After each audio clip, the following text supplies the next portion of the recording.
Halo teman-teman semua, kita mulai memasuki seri kuliah baru lagi ya. Kalau kemarin kita sudah mencoba mengikuti kuliah filsafat seni untuk pemula, sekarang kita akan masuk ke seri baru, yaitu kuliah filsafat sastra untuk pemula. Nah, pertanyaan untuk video pertama ini adalah mengapa dunia sastra butuh filsafat? Jadi begini teman-teman, ketika kita sedang membaca sebuah novel yang kita sukai, misalnya novel tentang, katakanlah novel tentang seorang tokoh yang berjuang melawan ketidakadilan. Nah, ketika kita membacanya, kan kita ikut terbawa suasana tuh ya. Kita ikut merasakan penderitaan tokoh dalam novel itu, bahkan mungkin kita ikut menangis, atau kita juga ikut marah bersama dengan tokoh itu, merasakan apa yang dirasakan tokoh itu sepanjang jalan cerita. Bahkan kita ikut gemes gitu ya ketika membacanya. Nah, pertanyaan sederhananya, apakah cukup berhenti di situ? Apakah membaca sastra itu hanya soal menikmati kisahnya, larut dalam emosinya, lalu selesai, buku ditutup, kembalikan kerak? Kalau saya, boleh saja seperti itu, boleh lah, bisa saja seperti itu. Tapi rasanya ada yang hilang. Karena teman-teman, di balik setiap cerita, sebenarnya ada pertanyaan-pertanyaan yang jauh lebih dalam. Pertanyaan yang bukan lagi milik si tokoh di dalam cerita, melainkan milik kita sebagai pembaca cerita. Misalnya, kita harusnya mulai bertanya, mengapa tokoh yang kita baca itu memilih melawan ketidakadilan, bukannya malah menyerah saja dengan hidup. Atau kita bisa bertanya, apakah tindakan tokoh yang kita sukai dalam novel itu adalah tindakan yang benar? Bagaimana kalau kita yang jadi tokoh dalam novel itu? Apakah juga mungkin keadilan yang diperjuangkan oleh tokoh dalam cerita itu sungguh-sungguh ada? Atau sebenarnya hanya ilusi yang dibayangkan oleh tokoh dalam cerita itu? Lalu siapa sebenarnya yang menentukan keadilan dalam cerita itu? Nah, ketika kita mulai menanyakan hal-hal yang semacam itu tadi, kita sebenarnya sedang masuk ke wilayah filsafat. Filsafat secara sederhananya gitu ya, itu sebenarnya kan usaha manusia untuk bertanya dan mencari jawaban tentang hal-hal yang mendasar. Misalnya, apa itu keadilan? Apa itu kebenaran? Apa itu makna hidup? Atau apa itu keindahan?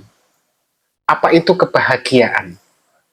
Nah, pertanyaan-pertanyaan semacam itu tuh kan seringkali tersembunyi di balik teks sastra, entah itu novel, cerpen, puisi, atau drama, yang memang ditulis bukan hanya sebagai karya sastra, tapi karya seni, di mana di dalamnya itu menyimpan semacam lapisan-lapisan pertanyaan kompleks yang sangat filosofis. Sebagai contoh, teman-teman pernah membaca Antigon belum? Ini sebuah karya tulisannya Sophocles. Ini karya kuno ya, zaman Yunani. Kalau kita lihat kisah tentang Antigon karya Sophocles, di situ tokoh Antigon itu kan menghadapi dilema.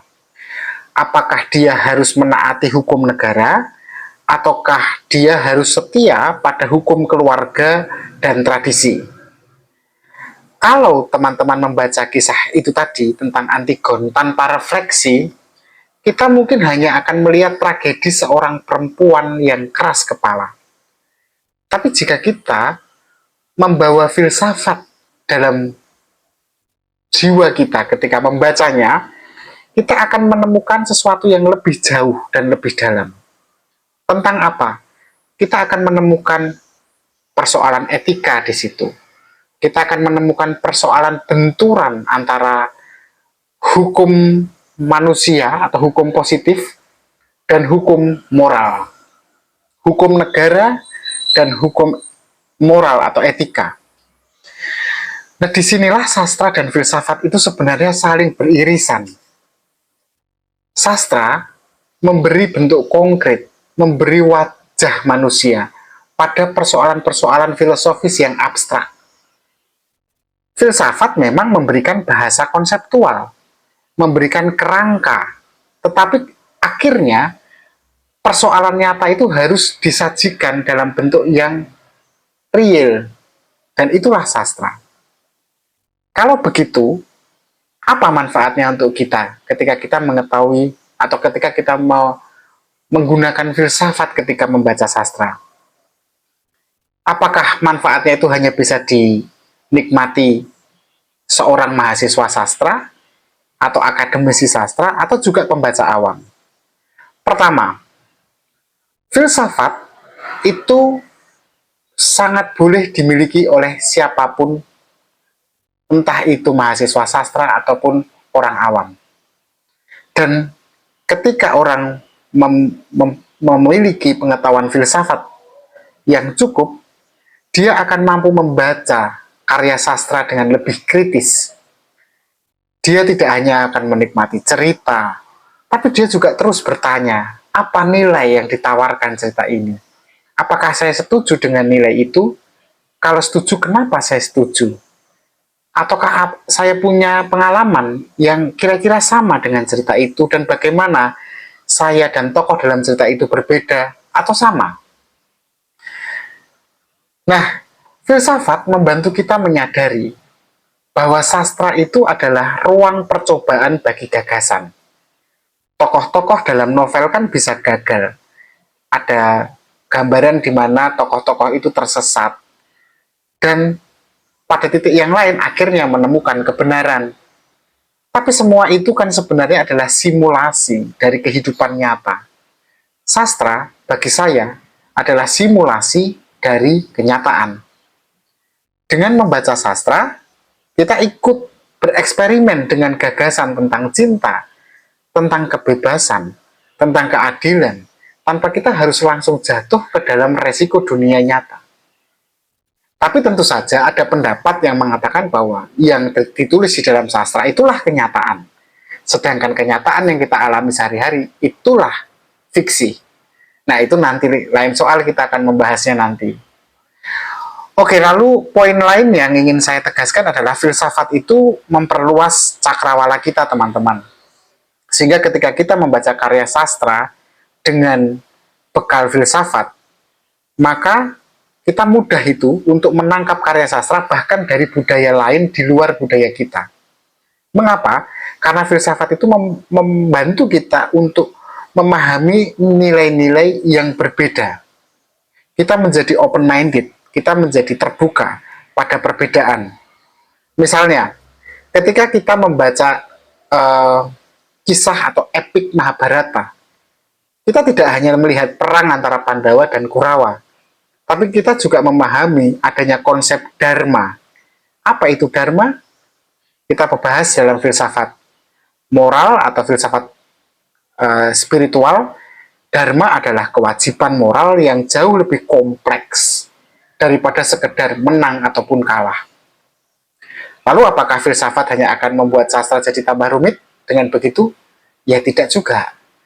Filsafat itu tidak akan pernah bermaksud menghilangkan keindahan sastra, tapi justru memperkayanya, memberinya warna yang lebih mendalam. Ibaratnya seperti ini, teman-teman. Kalau sastra itu adalah lukisan, maka filsafat itu adalah cahaya yang menyoroti lukisan itu dari berbagai macam sudut dengan berbagai macam warna. Sehingga dari situ kita akan melihat perbedaan warna bentuk lukisan itu. Atau kita melihatnya dari sorot yang lain, sehingga kita bisa melihat dari arah yang lain. Dan di situ kita menemukan kedalaman yang berbeda lagi. Teman-teman, membaca sastra tanpa filsafat mungkin hanya seperti mendengarkan lagu tapi tidak memperhatikan liriknya. Musiknya indah, melodinya menyentuh, membuat kita ingin bergoyang, tapi kita melewatkan pesan yang tersembunyi dari lagu yang kita dengarkan. Kalau kita punya filsafat dalam pikiran kita, dan kita membaca sastra, maka kita diajak juga untuk mendengar, merenung, dan mungkin saja menemukan makna yang justru tersembunyi. Tersembunyi di balik hingar-bingar dan keindahan kata-katanya. Jadi sekali lagi, mengapa sastra butuh filsafat? Karena sastra bukan hanya hiburan. Sastra adalah cermin kehidupan kita manusia. Dan filsafat memberi kita alat untuk melihat pantulan itu dengan lebih jernih. Saya ingin menutup dengan sebuah ajaan yang sederhana. Lain kali teman-teman ketika sedang membaca cerita, entah itu cerpen, entah itu novel, entah itu populer ataupun karya klasik, coba tanyakan. Pertanyaan filosofis apa yang muncul dalam cerita yang teman-teman baca? Apa yang bisa saya renungkan untuk hidup saya sendiri? Karena pada akhirnya, sastra dan filsafat sama-sama mengajarkan hal yang mirip bahkan identik, yaitu menjadi manusia yang jauh lebih sadar, lebih kritis, dan lebih bijak dalam menjalani hidup. Terima kasih.